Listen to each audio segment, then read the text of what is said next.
ഒരു കൊതുകിനെ പോലും വേദനിപ്പിക്കാത്ത നേതാക്കളാണ് നമ്മളെ മുൻഗാമികൾ. റിഫായി ശൈഖ് റളിയല്ലാഹുവിന് കൈ ഇങ്ങനെ നീട്ടിപ്പിടിച്ച കണ്ടപ്പോൾ ശിഷ്യൻ വിചാരിച്ചു ചാൻസ് ആണല്ലോ, ഉസ്താദിന്റെ കൈ ബർക്കത്തിന് വേണ്ടി ചുംബിക്കാം.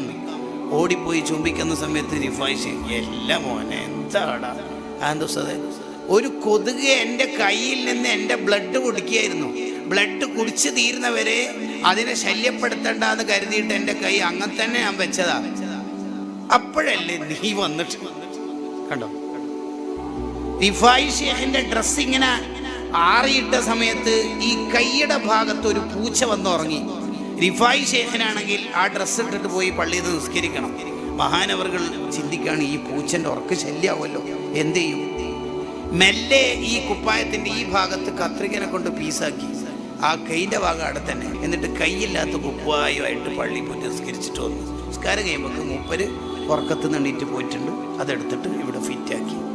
കണ്ടോ, ജാടയില്ലല്ലോ, അഹങ്കാരമില്ലല്ലോ, ഒന്നുമില്ലല്ലോ. ആരെയും വേദനിപ്പിക്കാം, ആരെയും പ്രയാസപ്പെടുത്തരുത്, ഒരാളുടെയും കുറ്റം പറയരുത്.